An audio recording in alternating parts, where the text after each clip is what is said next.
مثنوی معنوی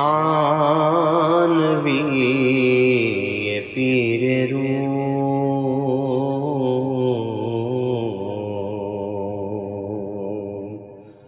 مثنوی معنوی پیر روم،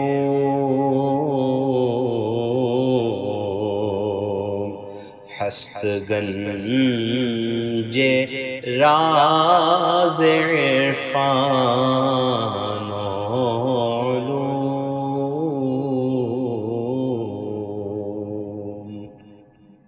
بسم اللہ الرحمن الرحیم، الحمدللہ رب العالمین، والصلاة والسلام علی سیدنا و مولانا محمد سید الاولین والآخرین وعلی آلہ وصحبہ اجمعین، اما بعد۔ گزشتہ ہم پڑھ رہے تھے کہ مولانا روم نے ٹھہرے ہوئے پانی اور بہتے ہوئے پانی کے درمیان فرق بتایا تھا، اور پھر بہتے ہوئے پانی میں بھی آہستہ بہتے ہوئے پانی اور تیزی کے ساتھ بہتے ہوئے پانی میں کیا فرق ہوتا ہے اس کی مثالیں دیتے ہوئے سمجھایا تھا کہ اللہ کے نیک بندوں کو کبھی کچھ غلط کرتا ہوا دیکھ بھی لو تو اس غلطی کی وجہ سے ان پر تنقید کرنے کا عمل اختیار مت کرو۔ کیوں کہ جو بہتا ہوا پانی ہے اگر اس میں کہیں غلاظت نجاست گر بھی جاتی ہے تو بڑی تیزی کے ساتھ آگے نکل جاتی ہے اور پانی کو نجس نہیں کر پاتی، اور جبکہ ٹھہرا ہوا پانی نجس ہو سکتا ہے۔ یہ بات بتاتے ہوئے آپ نے ایک شخص کا قصہ بیان کیا جس نے ایک شیخ پر تنقید کی، ان پر اعتراض کیا اور ان کو برا بھلا کہا، اور یہ اس نے برا بھلا کہا اسی شیخ کے مرید کے سامنے۔ تو اب مرید نے اپنے شیخ کو برا بھلا کہتے ہوئے ایک آدمی کو سن کر اس کا جواب دے رہا ہے۔ اب وہ بڑے سننے کے قابل بات ہے۔ اب لہے یک شیخ رات تہمت نہاد، کو بدست و نیست بر راہ رشاد۔ ایک بیوقوف انسان نے ایک شیخ کے اوپر ایک تہمت باندھی کہ وہ بہت برا انسان ہے، ہدایت پر نہیں ہے۔ ہدایت والے جو لوگ ہوتے ہیں وہ شخص ان لوگوں میں سے نہیں ہے، بلکہ وہ بہت برا انسان ہے۔ شارب خمرست و سالوس و خبیث، مر مریداں را کجا باشد مغیث۔ وہ شراب پینے والا ہے، چھپ چھپ کر شراب پیتا ہے، اندر سے فطرت میں مکاری بھری ہوئی ہے، مکار ہے اور خبیث ہے، لوگوں کو بیوقوف بنا رہا ہے پیر بن کر۔ تو اب پیر ایسا ہوگا تو مریدوں کا کیا حال ہوگا؟ مریدوں کی دستگیری کون کرے گا؟ ان کی ہدایت کون کرے گا؟ اب یہ بات اس نے اسی شیخ کے مرید کے سامنے کہی۔ یہ کہ گفتش ادب را ہوش دار، خرد نبوت ای چنی زن بر کی بار۔ اب اس کا مرید جو ہے آگے بڑھ کر کہنے لگا کہ ذرا ادب کا لحاظ رکھو، کس کے بارے میں بول رہے ہو، کیا کیا الزامات لگا رہے ہو، اس کا تم کو کچھ پتہ بھی ہے؟ اصول اور قاعدہ تو یہ ہے کہ بڑوں کے بارے میں ہمیشہ گمان اچھا رکھنا چاہیے، ہر کسی کے بارے میں ہی گمان اچھا رکھنا چاہیے، اور خاص طور سے بڑوں کے معاملے میں کچھ بھی بولنے کے لیے احتیاط سے زبان کھولنی ہوتی ہے۔ اور یہ تو روحانی طور پر بڑے آدمی ہیں، اللہ کے نیک بندے ہیں، ان کے بارے میں آپ اس طرح سے بولے چلے جا رہے ہیں، آپ کو ڈر نہیں ہے؟ دور ازو و دور از اوصاف او، کہ ز سیل تیرا گردت صاف او۔ آپ جس شخصیت کے بارے میں اس طرح کی باتیں کر رہے ہیں، یہ ساری باتیں ان کے اوصاف، ان کے کوالٹیز، ان کے مزاج اس سے بہت دور ہیں۔ پتہ نہیں آپ کو کیا غلط فہمی ہو گئی ہے، میں بہت اچھی طریقے سے واقف ہوں، میں قریب سے دیکھتا ہوں، ایسے اوصاف ان کے اندر پائے ہی نہیں جاتے۔ بھئی جو دریا مسلسل بہنے والا دریا ہوتا ہے، اس کے اندر کبھی غلاظت اور نجاست گر بھی جائے تو ٹھہرتی کہاں ہے؟ اور جب ٹھہرے گی تو پانی گندا ہوگا، ٹھہرتی نہیں ہے تو پانی گندا ہونے کا سوال ہی نہیں ہے۔ اس طریقے سے آپ صاف پانی کے بہاؤ والے دریا کے بارے میں اس طرح کے الزامات لگا رہے ہیں کہ اس کا پانی گندا ہو گیا ہے۔ ای چنی بہتاں منے بر اہل حق، کیں خیال تست بر گرداں ورق۔ اہل حق پر، اللہ کے نیک بندوں پر اس طرح کی باتیں بیان کرنا نہ صرف یہ کہ جھوٹ ہے بلکہ بہتان ہے، اس سے بچنا چاہیے۔ اس طرح کی زبان درازی اچھا عمل نہیں ہے، یہ صرف آپ کا خیال ہے۔ اگر آپ کو ایسا کچھ نظر آتا بھی ہوگا تو یہ آپ کی بینائی ہے، اگر آپ اس طرح سے کچھ سوچتے بھی ہوں گے تو یہ آپ کی ریڈنگ ہے۔ اگر آپ کو ایک صفحے کے اوپر اس طرح کی کوئی گندگی نظر آ رہی ہے کتاب کے، تو آپ کا کام یہ ہے کہ آپ ورق کو پلٹ دو۔ پوری کتاب تو اچھائیوں سے بھری پڑی ہے، آپ وہ اوراق نکال کر نہیں دیکھنا چاہتے۔ اگر ایک ورق کے اندر کچھ ایسی چیز آپ کو نظر آ رہی ہے تو آپ اسی ورق کی وجہ سے پوری کتاب کو گندی بول رہے ہو، تو ورق پلٹ دو، یہ طریقہ کار ہے۔ این باشد ور بود اے مرغ خاک، بہر قلزم راز مردار چباک۔ اے خشکی کے پرندے، لینڈ فال، اے خشکی کے پرندے، پہلے تو ایسا ہے نہیں جیسے تو بیان کر رہا ہے۔ میں ان کے بارے میں جانتا ہوں، وہ نہ شراب پینے والے ہیں، نہ مکاری ان کے مزاج میں ہیں، نہ وہ خبیث ہیں۔ جو تو کوالٹیز ان کے بارے میں بیان کر رہا ہے، کوئی کوالٹی بھی ان کے اندر پائی نہیں جاتی، کوئی چیز ہے ہی نہیں ایسی چیز ان کے اندر۔ لیکن اگر ہے بھی تو یہ یاد رکھ، بحر قلزم را ز مردار چباک، جو بحر قلزم ہے، ریڈ سی ہے، اتنا بڑا ہوتا نا ریڈ سی، کوئی چھوٹا موٹا سمندر نہیں ہے، ریڈ سی بڑا سمندر ہے، اس کو ایک مردار کے گر جانے سے کیا خطرہ ہو سکتا ہے؟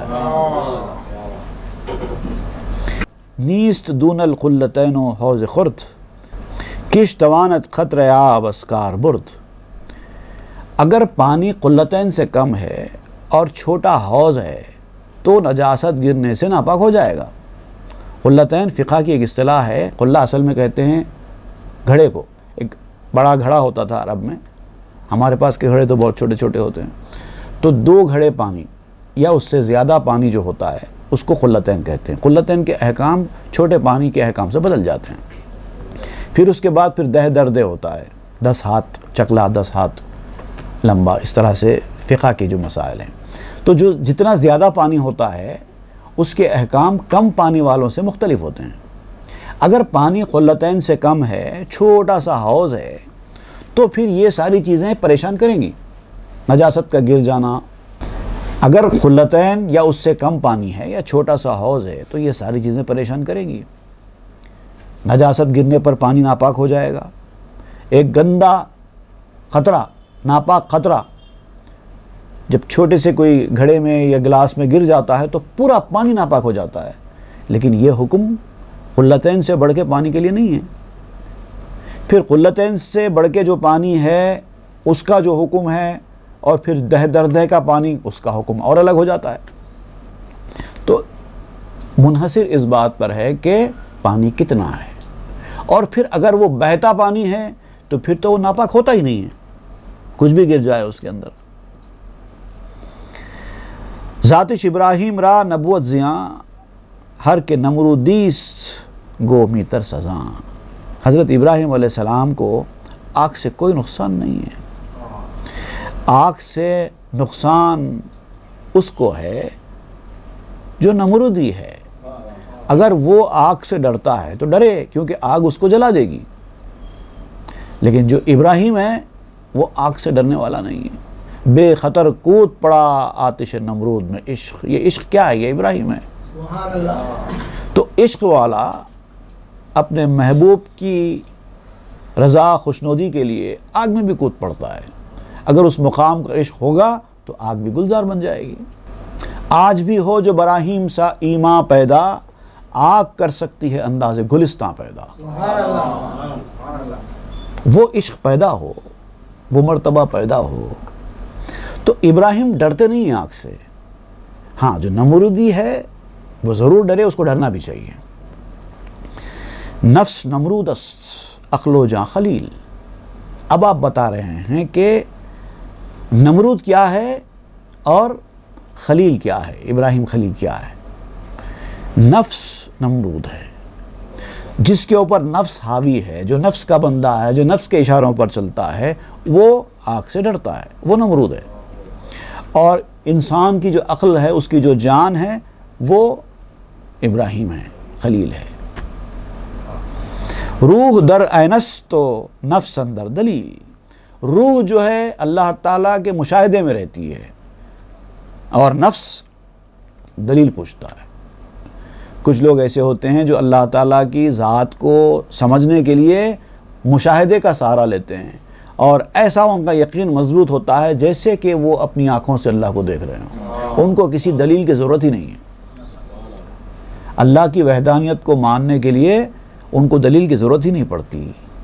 ہر پتے میں تیرا ظہور، تیری صفات اور تیرا نور، چھپ کر بھی ظاہر ہے تو، اللہ اللہ اللہ کہہ جاتے ہیں۔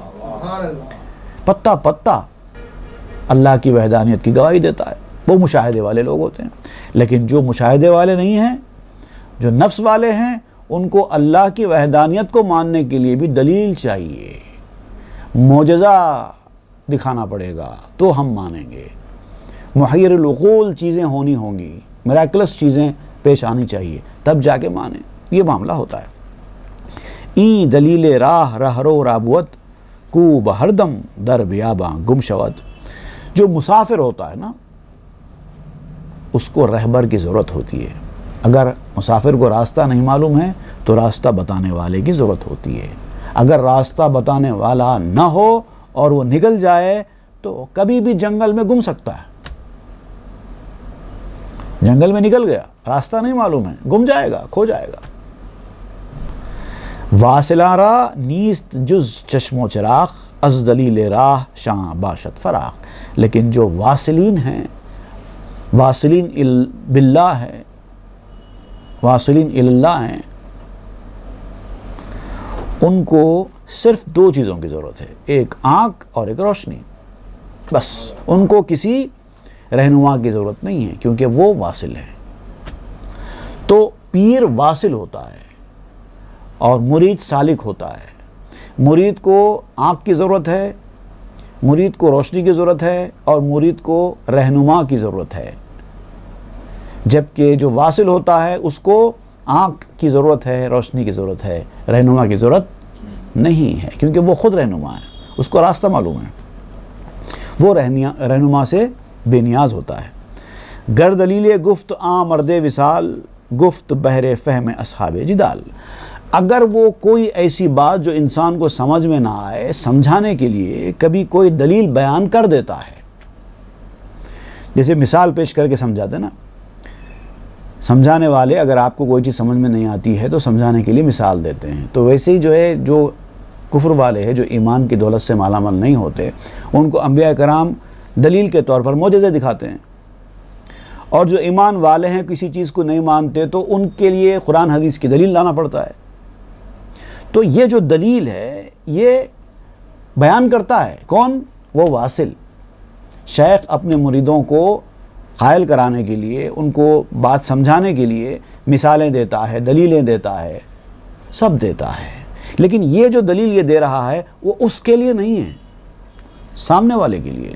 وہ اپنے لیے بیان نہیں کرتا دلیل، اس کو دلیل کی ضرورت ہی نہیں ہے، سامنے والے کے لیے بیان کرتا ہے۔ گفت بہر فہم اصحاب جدال، جو اصحاب جدال ہیں، جو بغیر آرگیومنٹ کے کوئی بات مانتے نہیں ہیں، ان کو کہتے ہیں اصحاب جدال، بحث کرے بغیر مانتے نہیں ہیں۔ تو جو اس طرح کے مزاج کے لوگ ہوتے ہیں، ان کے لیے، ان کو قائل کرانے کے لیے دلیل دینی پڑتی ہے۔ بہر طفل نو پدر تیتی کند، گرچ اخلش ہنس گیتی کند۔ آپ دیکھیے چھوٹے بچے ہوتے ہیں نا، چھوٹے بچے جب بات کرنا شروع کرتے ہیں ابتدا میں، تو باپ بھی ان کے ساتھ بات کرتا ہے، تو وہ جو باپ کا چھوٹے بچے کے ساتھ بات کرنا ہے اس کو فارسی میں کہتے ہیں تیتی۔ تیتی کا مطلب یہ ہوتا ہے کہ تتلانا، ٹاؤنا بیٹے، اس طرح سے باپ بات کرتا ہے۔ کیا باپ کی زبان وہ ہے؟ بچہ جب تتلاتا ہے تو بچے کے تتلانے کی آواز کے ساتھ باپ بھی تتلانے لگتا ہے بیٹے کے ساتھ۔ تو اس لیے نہیں کہ باپ کی زبان بھی ویسی ہی ہے، بلکہ اس لیے کہ تتلی ہوئی زبان جو بچہ بات کر رہا ہے اسی سے اس کو آسانی سے سمجھ میں بھی آ جاتا ہے۔ For a newborn child, the father makes babbling sounds. ہر جگہ ہوتا ہے ایسا. گرچہ عقلش ہنسے گیتی کند، حالانکہ اس کی عقل پوری دنیا کی پیمائش کر سکتی ہے. اتنی بڑی عقل ہے اس کی، اتنی پختہ عقل ہوتی ہے اس کی. بھئی اتنی پختہ عقل والا آدمی اس طرح کی ٹیٹی کیوں کرے گا، تتلائے گا کیوں؟ بچے کی خاطر. تو اگرچہ کہ اس کی عقل دنیا کی پیمائش کر ڈالے، وہ بھی کر سکتی ہے. Though his intellect may make a survey of the world. اتنا بڑا آدمی ہو سکتا ہے، سائنٹسٹ بھی ہو سکتا ہے باپ، لیکن جب بچے سے بات کرتا ہے تو بچہ بن جاتا ہے. تو بڑے لوگوں کا معاملہ بھی ایسا ہے، جب کسی کو وہ تربیت کرتے ہیں تو اپنے لیول سے نہیں کرتے، بلکہ مرید کے لیول پہ اتر کے آ جاتے ہیں. کم نہ گردت فضل استاد از علو، گر الف چیزیں نہ دارت گویدو. استاد کی بزرگی بلندی سے کم نہیں ہوتی. وہ کہیں بھی بیٹھ جائے استاد ہے. اگر استاد آ کے بینچ پر بھی بیٹھ جائے تب بھی وہ استاد ہی ہے. بچہ جا کے ٹیچر کی کرسی پر بیٹھ جائے تب بھی وہ اسٹوڈنٹ ہی ہے. تو وہ اگر اتر کر اپنے لیول سے نیچے آ جائے تو اس کا جو مقام ہے، اس کا جو علم ہے وہ کم نہیں ہوتا. گر الف چیزیں نہ دارت گویدو، اگر وہ یہ کہے کہ الف تو خالی ہوتا ہے، اس کے اوپر کوئی نقطہ نہیں ہوتا، اس کے نیچے کوئی نقطہ نہیں ہوتا، اگر استاد ایسی بات کرے تو بچہ کہے گا کیا بات کر رہے ہیں، یہ تو ہم پڑھ کے 2 سال ہو گئے، اب یہ ٹیچر یہ بات. لیکن سننے والا کون ہے؟ کس کو پڑھا رہے ہیں؟ آپ کے گھر میں آپ کے 2 بچے ہیں، ایک سمجھے 7ویں جماعت کا اسٹوڈنٹ ہے، ایک جو ہے ابھی KG میں ہے. اب جو استاد کو آپ نے رکھا ہے وہ KG کے بچے کو پڑھا رہا ہے. سی ایسے لکھتے ہیں سی، تو جو 7ویں جماعت میں جو آپ کا بچہ ہے وہ دیکھ کے ہنس رہا ہے، ارے استاد سی پڑھا رہا ہے، استاد کا یہ لیول ہے، سی پڑھا رہا ہے. کیونکہ بچے کو یہ نہیں پتا نا کہ وہ پڑھانا جو ہے استاد کے لیول سے نہیں ہوتا، شاگرد کے لیول سے ہوتا ہے. اس پہ تعلیم آپ بستہ دہن گویدو ہوتی و حوث کا لمن. منہ کھولنے والے بچے کی تعلیم کے لیے اس طرح کے کلمات کہنا پڑتا ہے، اس طریقہ کے طریقے اختیار کرنا پڑتا ہے. بچے جو ٹنگ ٹائیڈ ہوتے ہیں ان کو ابھی اتنی صلاحیت قابلیت حاصل نہیں ہوتی کہ وہ بڑوں کی طرح پڑھ سکیں. کبھی تو زبان کے مسائل ہوتے ہیں، کبھی کچھ حافظے کے مسائل ہوتے ہیں. ان کے لیول سے نیچے اتر کر، اپنے لیول سے نیچے اتر کر ان کے لیول پہ جا کے پڑھانا پڑتا ہے. دیکھیے ہوتی و حوث کلمن یہاں پر آپ نے جو استعمال کیا ہے، میں چلتے چلتے آپ کو یہ بھی بتاتا چلوں کہ عربی زبان کے جو حروف تہجی ہیں، الفابیٹس ہم جس کو کہتے ہیں، ہمارے پاس الف با تا ثا جیم ہا خا اس طرح پڑھایا جاتا ہے. یہ ترتیب نہیں ہے عربی زبان کے الفابیٹس کی. ہم نے یہاں کے لوگوں نے اپنی آسانی کے لیے ایک جیسے دکھنے والے حروف کو ایک جگہ کر دیا، ٹکڑی بنا دی ہے. با تا ثا ملتے ملتے سمجھانے کے لیے بچے کو کہ ایک نقطہ نیچے ہوتا ہے وہ با ہے، 2 نقطے اوپر ہوتے ہیں تو وہ تا ہے، 3 نقطے اوپر ہوتے ہیں تو وہ سا ہے. تو با تا سا ملتے ملتے کشتی ٹائپ کے سب کو ایک جگہ کر دیا. اس کے بعد جیم ہا خا، یہ تینوں ایک ٹائپ کے ہیں، اس کو ایک جگہ کر دیا. بیچ میں ایک نقطہ لگاؤ تو جیم ہو جائے گا، نقطہ نہ ہو تو ہا ہو جائے گا، اوپر نقطہ لگا دو تو خا ہو جائے گا. تو یہ آسان. تو الف با تا سا جیم ہا خا دال زال. اب دیکھیے را زا سین شین سا ضاد طا ظا، پورے ملتے پورے ایک طرف کر کے تاکہ بچوں کو سمجھانے میں آسانی ہو. لیکن جو عربی کے اصلی حروف تہجی ہیں ان کی جو ترتیب ہے ایسی نہیں ہے. کیا ہے؟ الف با جیم دال ہا واو زا ہا طا یا کاف لام میم نون سین عین فا صاد قاف را شین تا ثا خا ذا ضاد ظا غین. غین پہ آگے ختم ہوتی ہے. یہ ہے اصلی حروف تہجی کی ترتیب، لیکن یہ کسی کو نہیں پتا ہے. تو ابتدائی دور میں جب یہ اس طرح کا طریقہ کار نہیں تھا، ایک جیسے حروف کو ایک جگہ کر کے ترتیب بنانے کا، اسی طرح کی ترتیب پڑھائی جاتی تھی. اب یہ ترتیب بچوں کو مشکل ہوتی تھی یاد رکھنے میں، تو ان کو کیا کرتے تھے تین تین چار چار حروف کو ایک ایک لفظ کی طرح بنا دیتے تھے اور اس طرح سے یاد دلا دیتے تھے. جیسے الف با جیم دال ہا واو زا، یہ ہے ابتدائی 10. تو اس کیا کرتے، الف با جیم دال ایک کر دیا، ہا واو زا ایک کر دیا، ایک کو ابجد لکھ دیا، ایک کو حوض بول دیا. ابجد حوض حتی کلمن سعفس خرشت ثقس ضزق ہو گیا.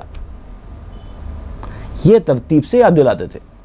ابجد حوض حتی، اب بچہ گن لیتا، ابجد حوض حتی، حتی مطلب 10 ہو گئے. کلمن کاف لام میم نون، اس طرح سے آسانی سے یاد کر لیتا تھا.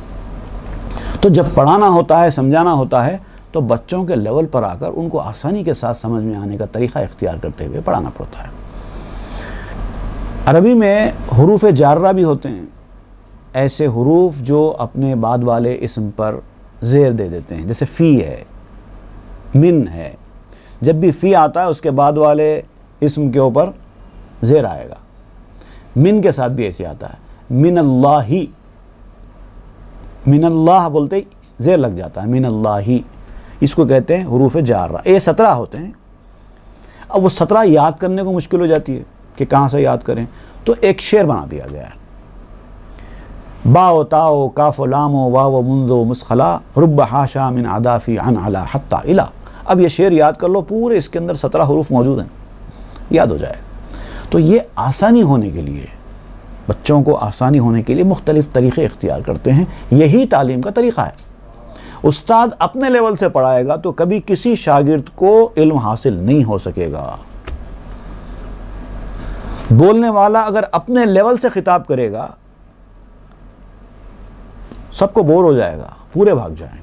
بڑے لوگ بھی بھاگ جائیں گے کیونکہ ان کے لیول کے اوپر چلی گئی یہ بات.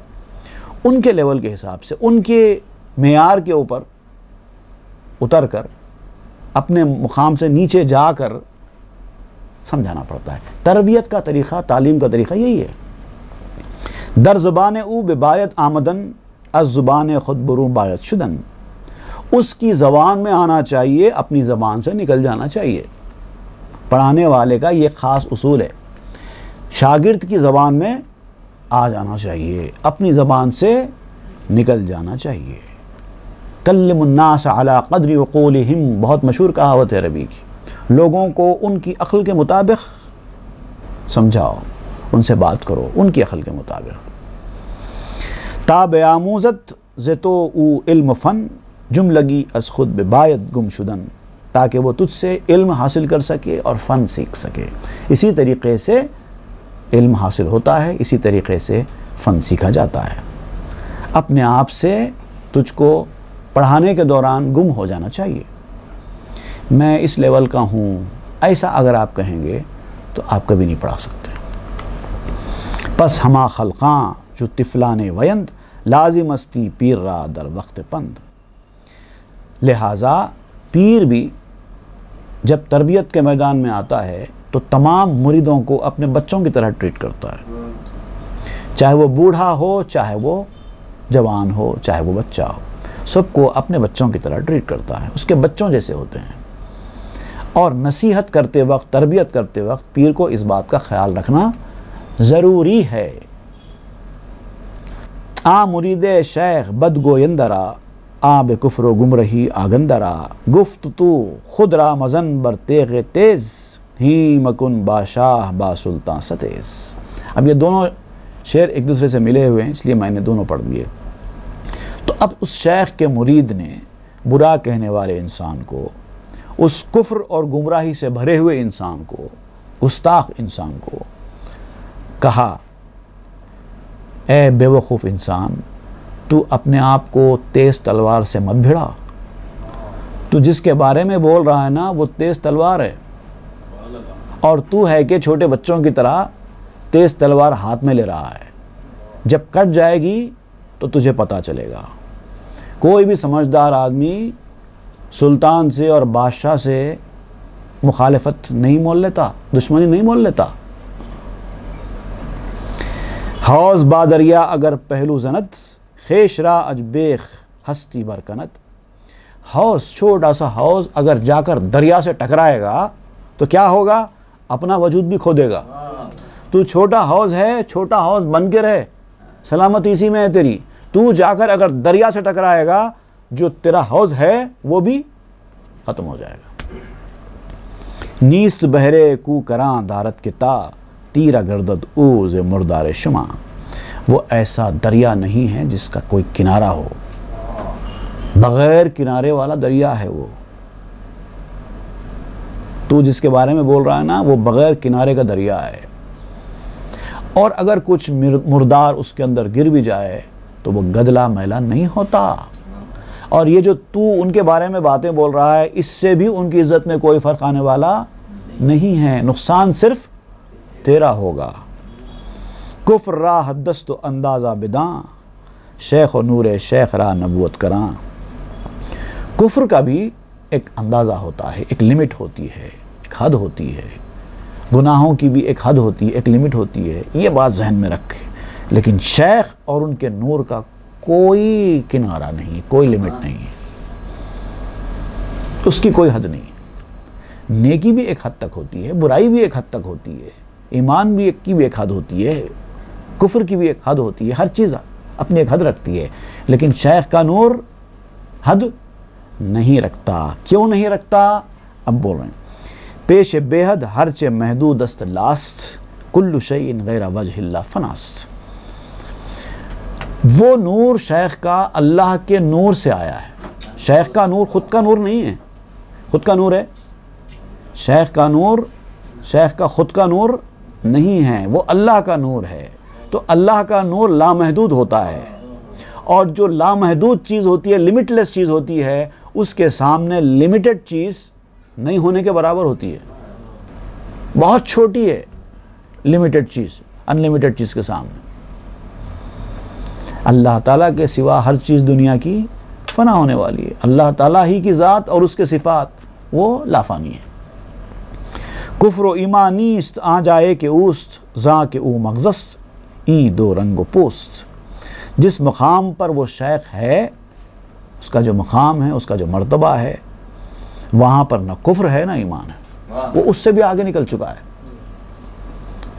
کفر کے آگے ایمان ہے، ایمان کے آگے یہ مقام فنائیت ہے، ایمان سے بھی آگے کا درجہ ہے. تو شیخ اس درجے میں ہے، وہاں تو کفر ہے نہ ایمان ہے. کیوں؟ کہ وہ مغز ہے اور یہ سب چھلکے. کفر بھی ایک چھلکا ہے، ایمان بھی ایک چھلکا ہے. فرق یہ ہے کہ کفر ایک گندا چھلکا ہے، ایمان ایک اچھا چھلکا ہے جو آپ کو اس مقام پر، فنائیت کے مقام پر لے جانے میں مدد کرتا ہے. ایمان کے بغیر کوئی بھی آدمی فنائیت کے مقام تک جا نہیں سکتا. تو ایمان سے ہو کر ہی وہ فنائیت کے درجے میں پہنچتا ہے. لیکن جب فنائیت کے درجے میں وہ پہنچ گیا، مشاہدے کی منزل میں آ گیا، تو اب ایمان کی منزل پیچھے رہ جاتی ہے. کیونکہ ایمان غیب پر ہوتا ہے، مشاہدہ غیب پر نہیں ہوتا. ایمان سے ہوتے ہوئے وہ مشاہدے کی منزل میں داخل ضرور ہوا ہے، لیکن جب داخل ہو چکا تو اب ایمان کی بھی وہاں پر کوئی گنجائش نہیں ہے. این فناہا پردے آن وجہ گشت چون چراغ خفیہ اندر زیر تشت. یہ جو فانی چیزیں ہیں دنیا کی، یہ خالی اس کا پردہ ہے. جیسے کہ مغز کا پردہ ہوتا ہے چھلکا، جیسے کہ تشت کے نیچے چراغ چھپا ہوا ہو. چون چراغ خفیہ اندر زیر تشت، تشت کے نیچے ایک چراغ چھپا ہوا ہے. These fleeting things have become a veil over that face, like a lantern concealed beneath a bowl. پس سر این تن حجاب آنسر است، پیش آنسر این سر تن کافر است. تو اس جسم کا سر اس سر کا پردہ ہے. یہ وہ سر جو ہے اس کا پردہ ہے، یہ جسم کا سر ہمارا. اس کے سر کے آگے یہ سر کافر ہے. منکر کا سر کافر ہے، اس کے سر کے آگے منکر کا سر کافر ہے. مطلب کوئی دونوں کے درمیان کوئی کمپیریزن ہی نہیں ہے، کیونکہ وہ لمٹ لیس ہے، یہ لمیٹڈ ہے. کیست کافر غافل از ایمان شیخ، کیست مردہ بے خبر از جان شیخ. آپ کہتے ہیں کہ آخر کافر ہے کون؟ جانتے بھی ہو کافر کس کو کہتے ہیں؟ ہمارے مشرب میں کافر کس کو کہا جاتا ہے وہ کافر جو تیری راہ میں برباد ہے. یہاں پر وہی بات کر رہے ہیں. کافر کون؟ کہتے ہیں کافر غافل از ایمان شیخ. جو شیخ کے ایمان سے غافل ہے وہ کافر ہے وہ کافر جو تیری راہ میں برباد نہیں. اسی کا مفہوم ہے یہ. کیست کافر غافل از ایمان شیخ، کیست مردہ بے خبر از جان شیخ. مردہ کون ہے؟ شیخ کی جان سے جو بے خبر ہے وہ مردہ ہے. جان باشد جز خبر در آزموں، ہر کرا افزوں خبر جانش فزوں. آزمائش میں جب آزمائش ہوتی ہے تو علم حاصل ہونے کے سوا کسی اور چیز سے جان ثابت نہیں ہوتی.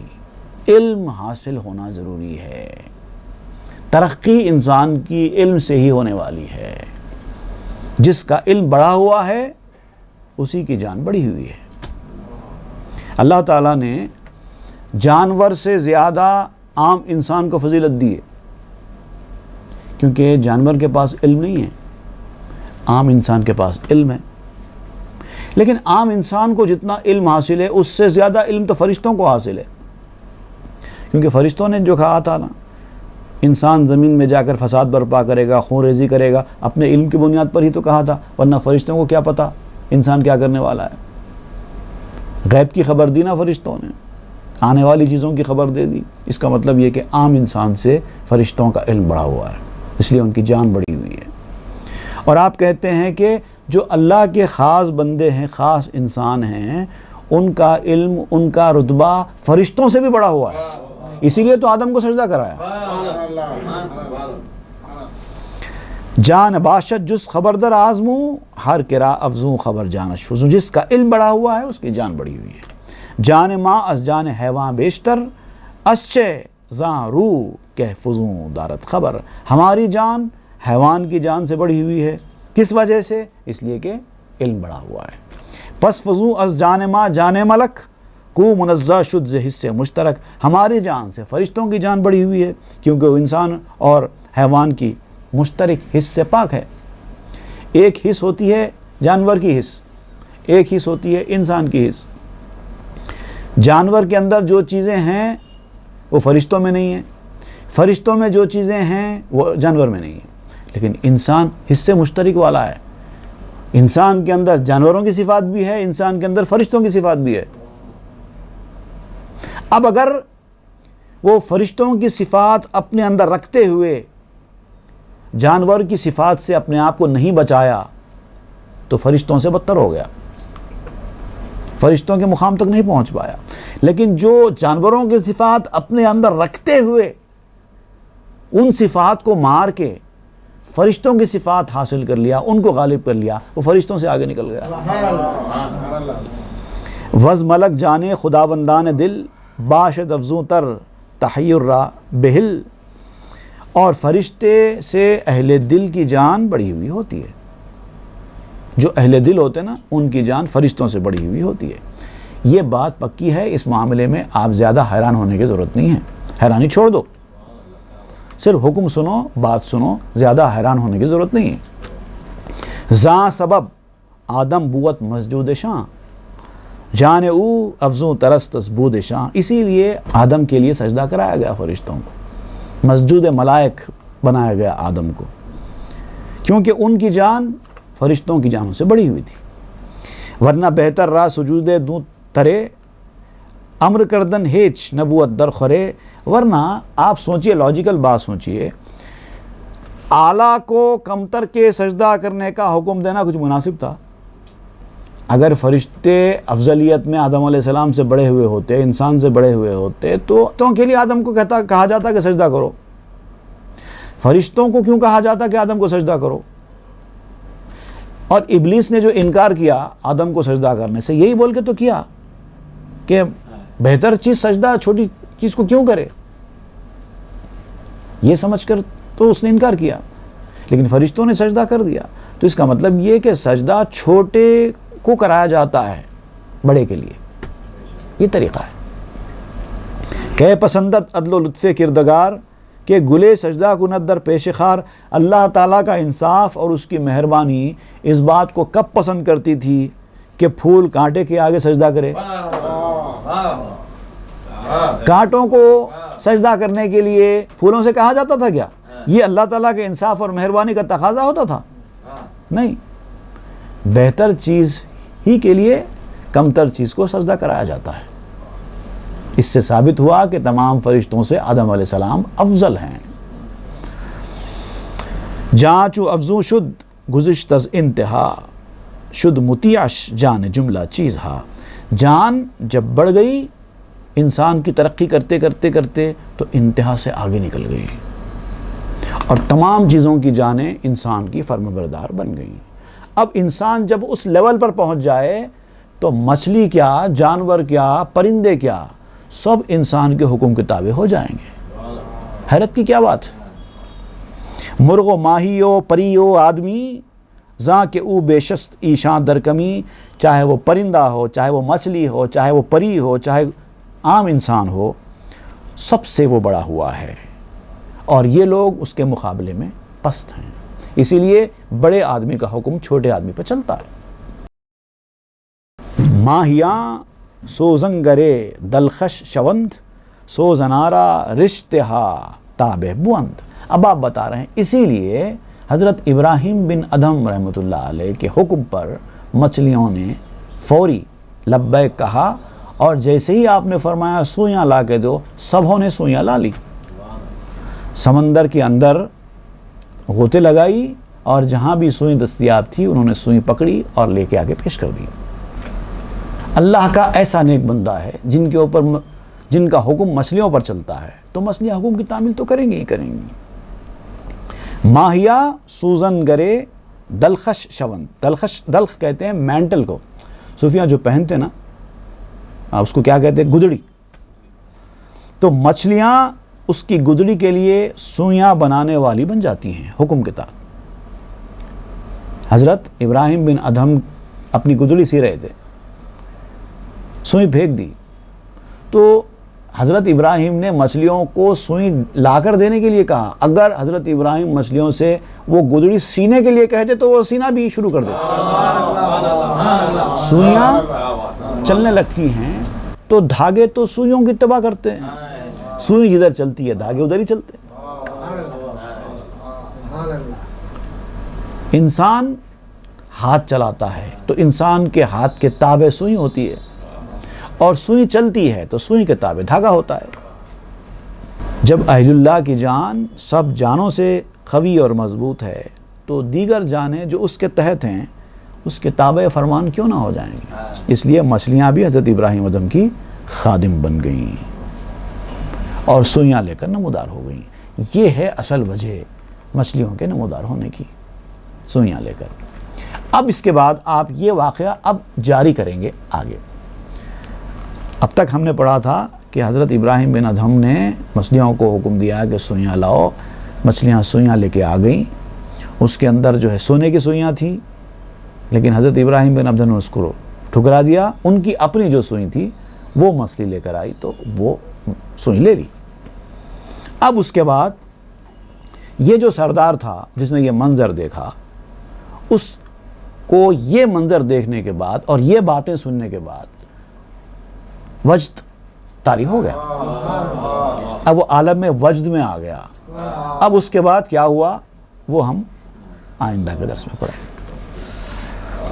صلی اللہ تعالیٰ علی خیر خلق سیدنا محمد وآلہ وصحبہ اجمعین والحمد للہ رب العالمین۔ مثنوی معنوی پیر روم،